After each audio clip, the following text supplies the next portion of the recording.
Hello tout le monde, on se retrouve aujourd'hui pour un nouveau bilan lecture. Je vous avais dit hier que j'avais encore des lectures à vous présenter.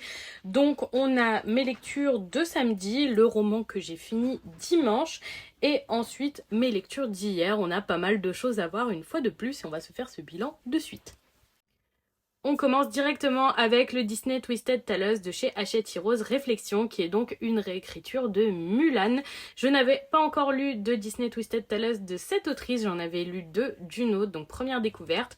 Contrairement à ceux que j'ai déjà lus, elle ne reprend pas l'histoire de base pour la twister à un moment, mais on arrive directement au moment du twist. Donc en pleine bataille contre les Huns, Shang prend un mauvais coup et Mulan part dans le royaume des morts pour essayer d'éviter la mort de Shang justement. Franchement, j'ai beaucoup aimé ce roman, mais j'ai préféré les deux autres et j'ai trouvé qu'à certains passages, celui-ci était un peu long et répétitif. Certains endroits dans le monde des morts sont visités plusieurs fois. Mulan met pas mal de temps à en sortir. En même temps, c'est le contenu du roman complet. Ça reste un très très bon roman, mais un cran en dessous de ce que j'ai pu lire sur Aladdin et La Belle et la Bête. Celui-ci était très très bon, mais s'il avait été un peu moins long et parfois redondant, ça aurait été aussi un coup de cœur. On passe chez Panini avec le premier webtoon qu'ils ont publié. Il s'agit de Jungle Juice. Apparemment, il est édité sur la plateforme gratuite Webtoon, mais moi je ne le connaissais pas du tout. Ça a été une première découverte et franchement une très très bonne découverte. Le titre est super original.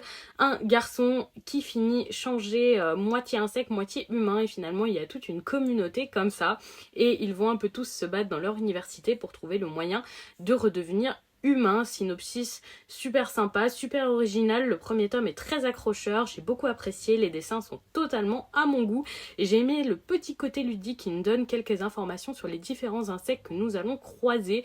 On apprend pas mal de choses en même temps qu'on lit, s'il y a de l'action, c'est agréable. Franchement, rien à redire, c'est une vraie bonne pioche pour Jungle Juice et j'ai beaucoup apprécié ce premier tome. On passe chez Nazca avec le 6e tome de Dice. Je l'attendais impatiemment 1 an pour avoir ce tome. Il est bien épais et il a su combler cette longue attente. J'ai beaucoup apprécié ce tome.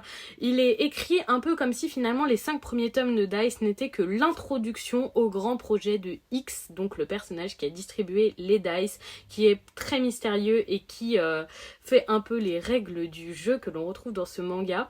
Et vraiment, j'ai beaucoup aimé ce tome. On sent que vraiment à partir de là, c'est là que les choses sérieuses commencent et que notre personnage principal va devoir se battre pour devenir ou non le dicer le plus puissant, celui qui aura le plus de pouvoir et surtout celui qui pourra sauver pas mal de choses si jamais les dice finissent par tomber entre les mains d'une mauvaise personne.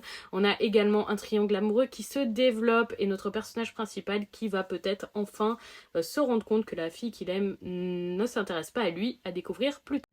On passe chez Nomidobi avec le second tome de PPPPPP, un titre sur le piano avec notre personnage principal qui malheureusement joue très mal contrairement à tous ses frères et sœurs. Comme je m'en doutais, chaque tome va être l'occasion de trouver un membre de sa fratrie et d'avoir une confrontation en espérant que ce ne soit pas trop redondant à terme. Pour le moment, on a eu la confrontation avec un de ses premiers frères. J'ai aimé que l'histoire de son frère soit bien creusée, qu'on découvre bien le personnage et tout ce qui le concerne et notamment ses sentiments. C'était très agréable à lire. J'espère juste qu'il n'y aura pas d'effet de redondance à force de découvrir les frères et sœurs un par un. Ce sera à découvrir plus tard. En tout cas, pour le moment, c'est un très bon titre. Il sera fini en 8 tomes et pour le moment, j'apprécie vraiment beaucoup. On passe chez Manabooks avec le premier tome du titre Le quotidien d'une épée maudite et malheureusement je n'ai pas apprécié cette lecture. On se retrouve dans un univers fantasy mais qui n'est plus si fantasy que ça parce que finalement ils ont découvert la technologie de notre époque et entre smartphones, réseaux sociaux et business, la fantasy n'est plus si présente que ça. Le roi démon est un homme d'affaires et il n'y a plus besoin de héros. J'ai beaucoup aimé l'originalité de l'univers, franchement ça paraissait très accrocheur, je pense que j'aurais pu beaucoup apprécié si ce titre n'était pas une comédie et malheureusement vous le savez, l'humour japonais et moi ça fait vraiment deux. Je n'ai pas apprécié du tout l'humour proposé dans ce tome, je l'ai trouvé assez lourd à lire, j'ai vraiment eu du mal à lire en entier. Ce titre n'est juste pas pour moi, tout simplement parce que l'humour japonais n'est toujours pas pour moi, j'ai beaucoup de mal. Si vous aimez l'humour, franchement, ce titre est vraiment original et agréable. Les dessins sont sympas, mais l'humour me coince.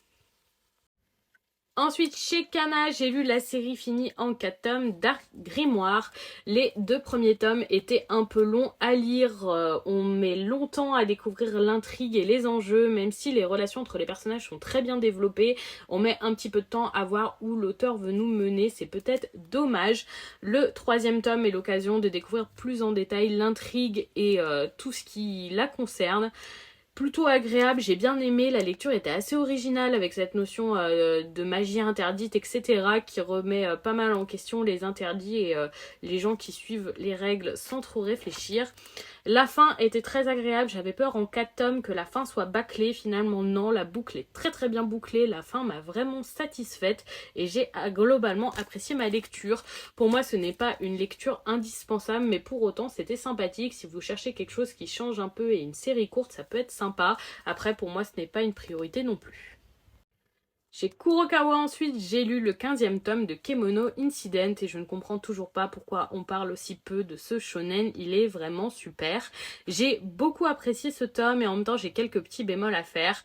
On finit sur l'arc de la confrontation entre les renards et les tanuki et je ne comprends pas du tout ce choix qui est fait non seulement dans ce titre mais dans la majorité des shonen de laisser les adversaires vivants même s'ils ont tué des alliés. Vraiment je ne comprends pas ce choix, alors c'est très shonen mais moi je le trouve très agaçant, donc on le retrouve là-dedans mais pas que, donc ce n'est pas juste une tare de Kemono Incident mais vraiment du style.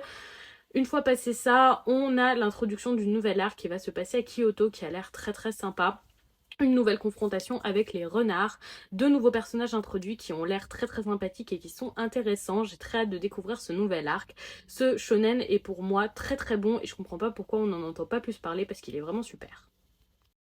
Chez Kiyun ensuite, j'ai lu les tomes 3 et 4 du titre Les Liens du Sang, un titre toujours aussi dérangeant et super intéressant. Ce titre est captivant, la relation de cette mère et son fils est vraiment malsaine et à la fois passionnante.